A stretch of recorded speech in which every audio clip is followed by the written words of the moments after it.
Assalamualaikum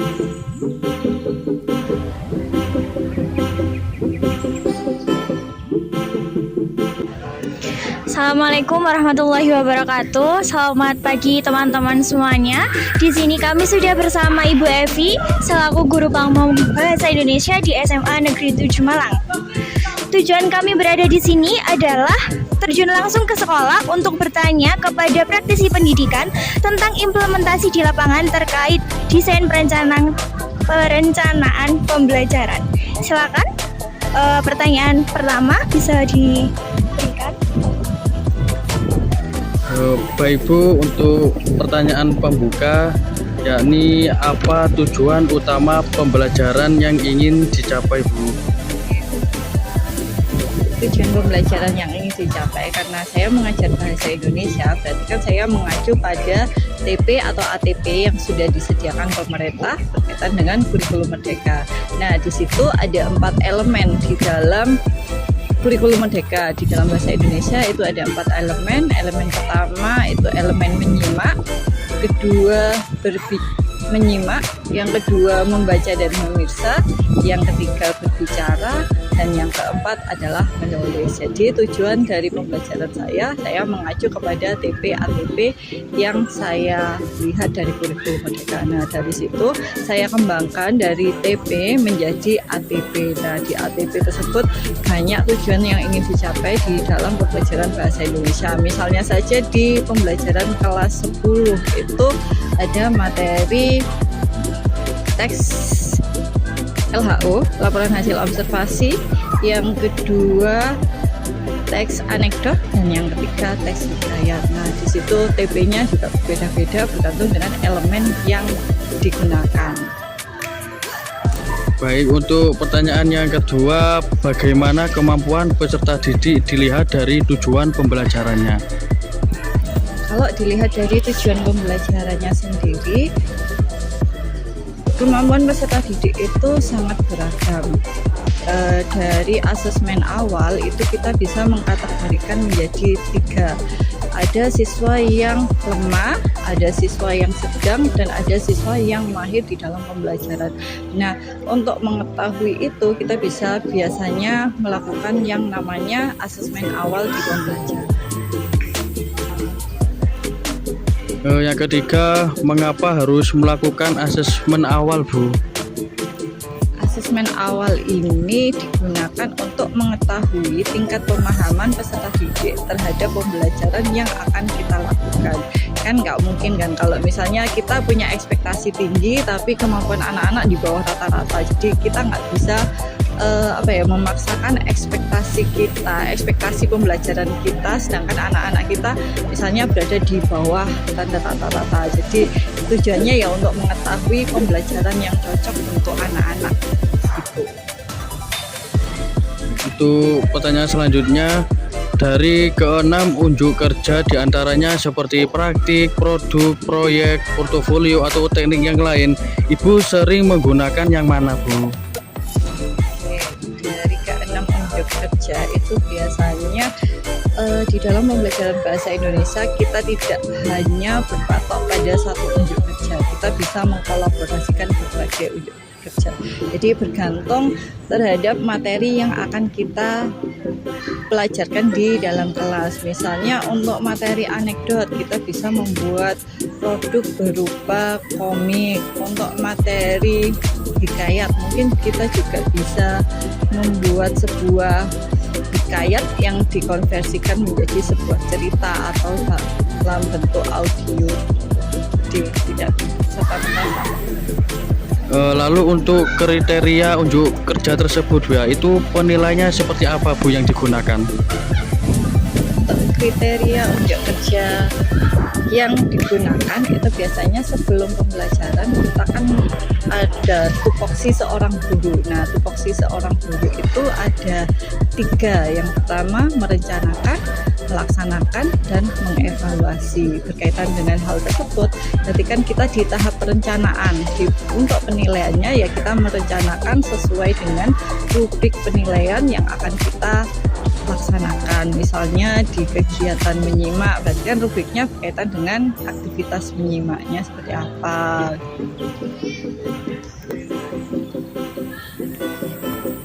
Oke, pertanyaan selanjutnya mengacu pada lembar kerja ya Bu ya.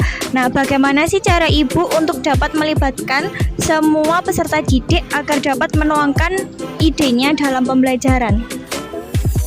Oke, cara melibatkan keterlibatan peserta didik di dalam pembelajaran. Jadi biasanya ini di dalam kerja kelompok ya Mbak ya. Nah, di dalam kerja kelompok itu kan misalnya kita bagi menjadi 4 siswa. Nah, setiap siswa itu harus kita kasih tanggung jawab masing-masing. Kamu bertanggung jawab untuk ini, kamu ini, kamu ini. Jadi ketika mereka kita kasih tanggung jawab masing-masing, itu akan mempengaruhi keterlibatan peserta didik dalam berdiskusi dengan anggota kelompoknya. Jadi kita harus benar-benar mengasih tanggung jawab. Misalnya di dalam kegiatan presentasi. Nah, di dalam presentasi kita misalnya ada 4 siswa ini.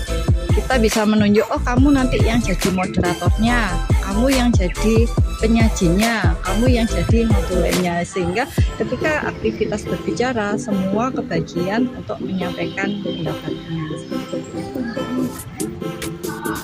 Selanjutnya, menurut Ibu, situasi seperti apa yang dapat digunakan untuk memunculkan ide-ide peserta didik dalam pembelajaran?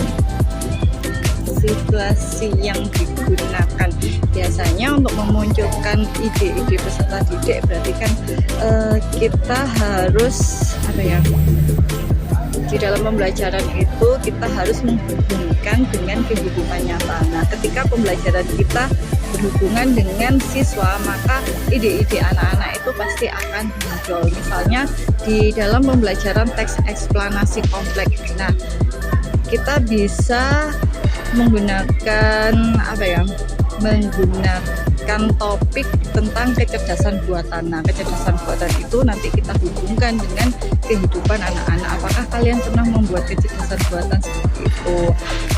Pernah nggak kalian menggunakan Instagram? Jadi harus sesuai dengan realitas.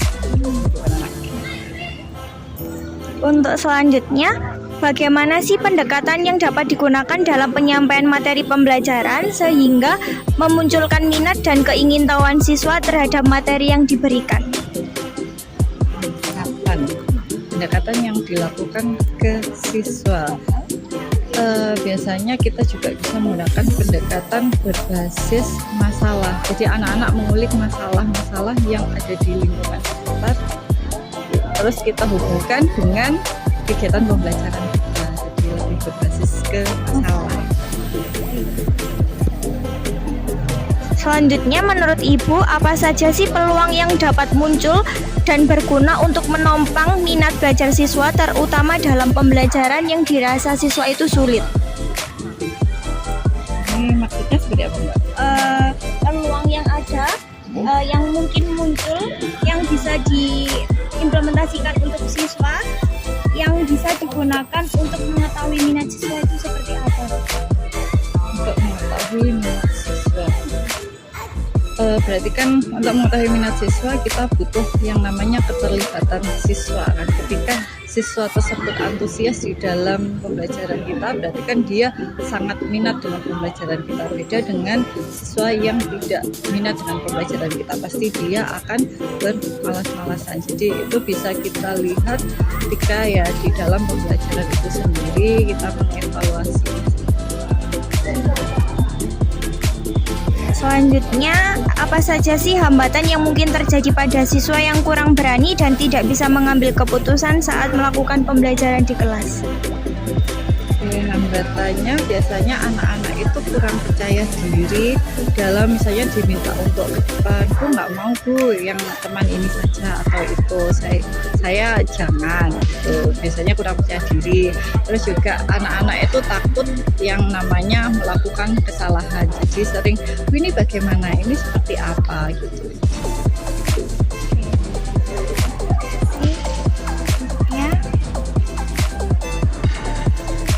Baik, pertanyaan selanjutnya Bu.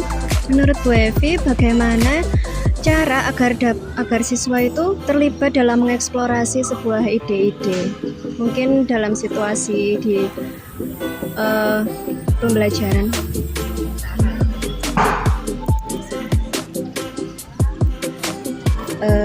Cara peserta didik dalam mengeksplorasi ide-ide, kita bisa melakukan yang namanya brainstorming. Kita bisa tanya ke siswa kayak curah pendapat. Jadi kita bisa menggunakan media yang menarik, misalnya Padlet gitu. Anak-anak diminta untuk melakukan yang namanya curah pendapat terkait dengan materi yang kita ajarkan. Nah, dari curah pendapat tersebut kan setiap anak itu mengajukan ide atau gagasannya, sehingga gagasan-gagasan tersebut bisa dilihat oleh teman-teman satu kelasnya.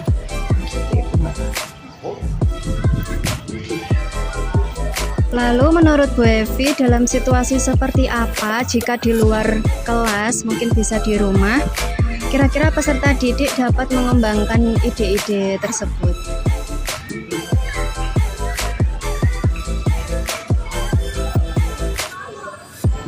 Dalam situasi apa peserta didik dapat mengembangkan ide.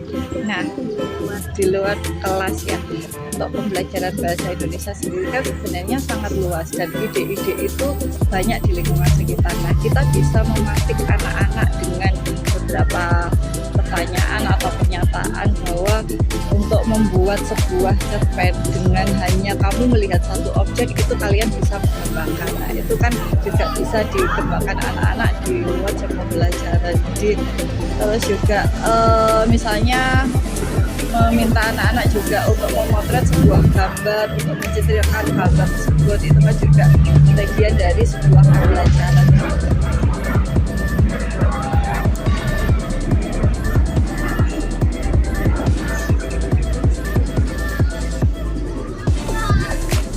Pertanyaan selanjutnya, bagaimana cara Ibu untuk memandu peserta didik agar memikirkan kembali mengenai pemahaman mereka tentang ide-ide yang sudah pernah mereka pelajari? Caranya kita di dalam kelas itu bisa yang namanya melakukan refleksi pembelajaran. Jika di akhir pembelajaran kita bisa tanya ke anak-anak apa yang sudah kita lakukan hari ini, apa yang baik untuk kalian, apa kelebihannya, apa kekurangannya. Jadi dengan melakukan refleksi ini akan ada yang namanya umpan balik. Nah, umpan balik ini tujuannya untuk kedepannya anak-anak bisa belajar secara mandiri tanpa adanya bimbingan dari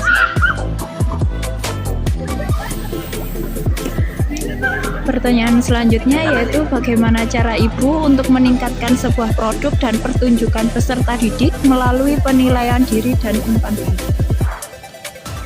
meningkatkan Produk dan pertunjukan peserta didik melalui penilaian diri dan meningkatkan produk.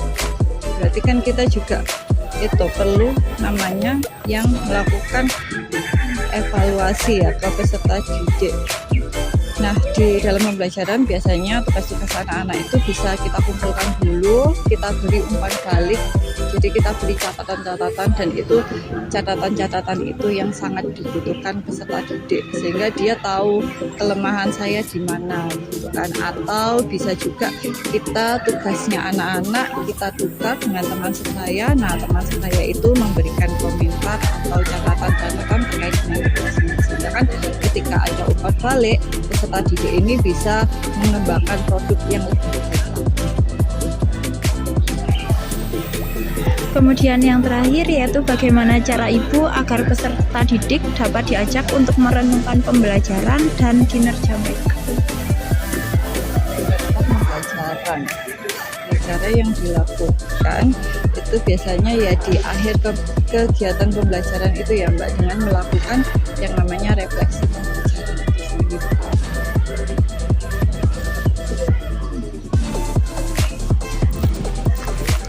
Baik Ibu, masih berkaitan dengan pertanyaan tadi, bagaimana cara Ibu untuk membimbing peserta didik dalam melakukan penilaian diri, evaluasi diri, dan penyesuaian dalam pembelajaran? Untuk penilaian diri, biasanya kita juga guru itu menyampaikan rubrik penilaian diri. Nah, rubrik penilaian dirinya itu juga berkaitan dengan materi yang sudah kita pelajari, sehingga ketika anak-anak melakukan evaluasi diri itu tidak langsung anak-anak secara langsung mengevaluasi diri, tetapi ada pertanyaan-pertanyaan terbimbing terkait dengan evaluasi diri. Berarti itu melakukan masih ada sesi tanya jawab untuk mengevaluasi diri itu ada pertanyaan-pertanyaan terbimbing begitu ya Bu? Iya, ada itu namanya yang rubrik penilaian terkait dengan evaluasi diri. Jadi kita kasih rubrik ke anak-anak tinggal menyentang apakah sudah menguasai ini, apakah saya sudah bisa melakukan apresiasi, apakah saya sudah bisa menulis dengan baik. Jadi ada pertanyaan-pertanyaan. Ya. Oke, baik, selanjutnya.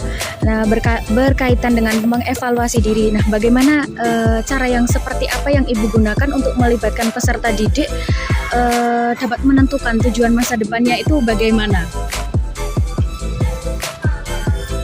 Menentukan tujuan masa Iya, depan. jadi cara yang digunakan itu yang seperti apa untuk melibatkan anak agar dia bisa tahu masa depannya itu yang seperti apa? Oke, kita bisa melakukan kita bisa memotivasi peserta didik bahwa pembelajaran, misalnya dengan pembelajaran tes eksplanasi kompleks ya Mbak, saya menyajikan tema kecerdasan buatan. Nah, di situ saya meminta anak-anak untuk menyusun sebuah hipotesis terkait pekerjaan apa sih yang bisa terlakukan di masa depan. Nah, ketika anak-anak mengetahui pekerjaan yang dapat dilakukan AI, itu anak-anak kan akan berpikir ke masa depan. Oh, ternyata kalau saya nanti bekerja ini, saya akan digantikan oleh AI, maka saya bisa bekerja seperti apa. Jadi gitu, jadi menghubungkan pembelajaran kita dengan realitas Teknologi yang ada sekarang ya Bu ya.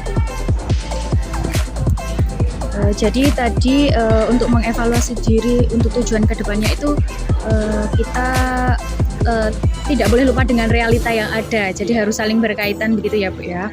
Selanjutnya bagaimana cara Ibu membantu peserta didik untuk mengetahui bagian yang mana yang sudah dipelajari oleh peserta didik dan bagian mana yang mereka belum ketahui atau belum mereka pahami untuk menyempurnakan lebih lanjut mengenai pembelajaran yang mungkin belum disempurnakan atau mungkin belum bisa dimengerti.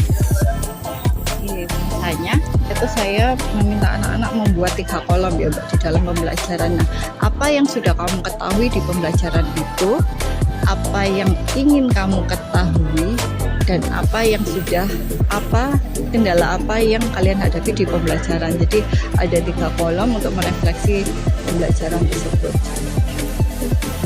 Berarti untuk penyempurnaannya itu seperti mengerjakan ada kuesioner begitu ya Bu ya, agar kita lebih tahu memahami bagaimana anak ini sudah paham atau belum tentang materi A, B, dan C, seperti itu ya Bu. Ya, jadi ketika kita sudah melakukan evaluasi seperti itu, kita bisa melakukan yang namanya untuk anak-anak yang memang punya tingkatan yang di atas, itu kita bisa melakukan yang namanya pengayaan. Nah, sedangkan untuk anak-anak yang masih banyak yang belum diketahui, maka ya kita harus melakukan remedi. Nah, selain itu juga kita juga bisa memanfaatkan teman sebaya untuk mengajari anak-anak, namanya tutor sebaya. Baik, untuk pertanyaan selanjutnya, menurut Ibu, bagaimana cara mengakomodasi berbagai kebutuhan perkembangan, gaya belajar, pengetahuan, dan minat peserta didik dengan tetap menjaga arah pembelajaran yang sesuai dengan tujuan? Caranya dengan melakukan yang namanya pembelajaran diferensiasi. Sekarang kan lagi ini nih pembelajaran diferensiasi. Nah, pembelajaran diferensiasi sendiri itu sebenarnya tidak hanya berdasarkan gaya belajar. Misalnya anak visual, kalau anak visual itu harus pakai gambar, itu tidak. Jadi kita harus pembelajarannya, diferensiasinya tidak berdasarkan gaya belajar, tetapi berdasarkan pembelajaran yang akan kita hadapi. Misalnya di diferensiasi itu ada 3, diferensiasi konten, diferensiasi proses, sama diferensiasi produk. Jadi nanti pembelajarannya bisa kita atur sedemikian rupa diferensiasi apa sih yang ingin kita capai di pembelajaran tersebut. Jadi kita bisa menggunakan salah satu pembelajaran diferensiasi. Selanjutnya, bagaimana cara ibu agar dapat menyesuaikan rencana pembelajaran yang sudah disusun untuk memaksimalkan keterlibatan peserta didik dan efektivitas dalam pembelajaran? Ya, maksudnya itu bagaimana cara ibu untuk dapat menyesuaikan dari rencana pembelajaran yang sudah ibu susun untuk memaksimalkan keterlibatan peserta didik, misalnya agar peserta didik itu lebih aktif dalam pembelajaran. Sebelumnya kita bisa mengelompokkan anak-anak terlebih dahulu. Jadi di pembelajaran itu anak-anak yang tingkat atas bisa berkumpul dengan anak-anak yang kelompok tingkat atas, yang tingkat bawah bisa berkumpul dengan tingkat bawah, dan yang tingkat rendah bisa kita kumpulkan menjadi satu. Nah, anak-anak yang tingkat rendah berarti kan karena kemampuannya masih di bawah ekspektasi kita, nah itu harus kita dampingi secara penuh. Sedangkan anak-anak yang sedang ya kita bisa mendampingi tetapi tidak secara penuh. Nah, sedangkan yang anak-anak tingkat atas itu bisa kita lepas, dia mengerjakan sesuai dengan yang kita minta, tapi ketika anak-anak membutuhkan bantuan kita sudah siap. Jadi ada perbedaan itu dalam menangani anak. Untuk selanjutnya, menurut Ibu, pengalaman belajar apa yang paling baik sehingga dapat mengembangkan dan memperdalam pemahaman peserta didik? Praktik terbaik saya itu adalah ketika pembelajaran menulis cerita pendek. Jadi di situ saya menulis cerpennya itu menggunakan media TikTok. Nah, untuk masalah yang dibahas itu adalah masalah tragedi Kanjuruhan. Nah, ketika saya membahas masalah tragedi Kanjuruhan itu saya mengulik anak-anak untuk menjadi subjek di tragedi itu, entah itu dia jadi seorang korbannya atau dia jadi keluarga korban, atau mungkin dia juga bisa menjadi cerita fantasi menjadi seekor singa yang melihat kejadian seperti itu. Jadi ketika saya meminta anak-anak menulis teks cerpen berdasarkan tragedi Kanjuruhan, itu menurut saya itu praktek terbaik saya karena anak-anak semua menulisnya menggunakan hati.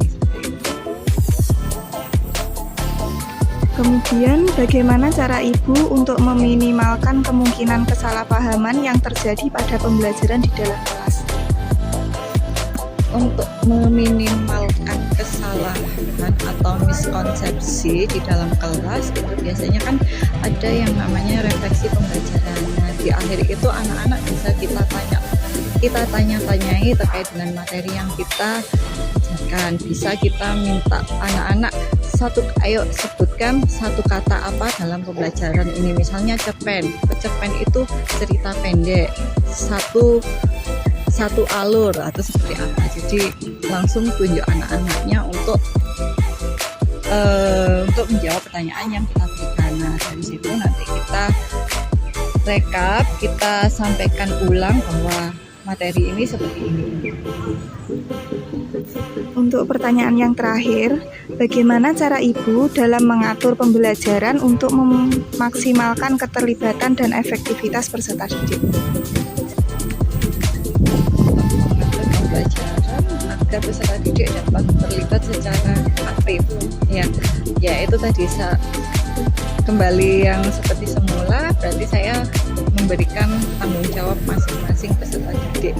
Jadi anak ini harus melakukan ini, si ini bagian ini. Misalnya kalau dalam membuat komik strip gitu Mbak ya, kan nggak setiap kelompok, setiap anggota itu bisa menggambar kan. Jadi ada, oh ini nanti yang desain, ini yang menyusun skenarionya, ini yang memberi warna, ini nanti yang seperti apa. Jadi ada tanggung jawab setiap siswa dan tetap nanti didiskusikan lagi.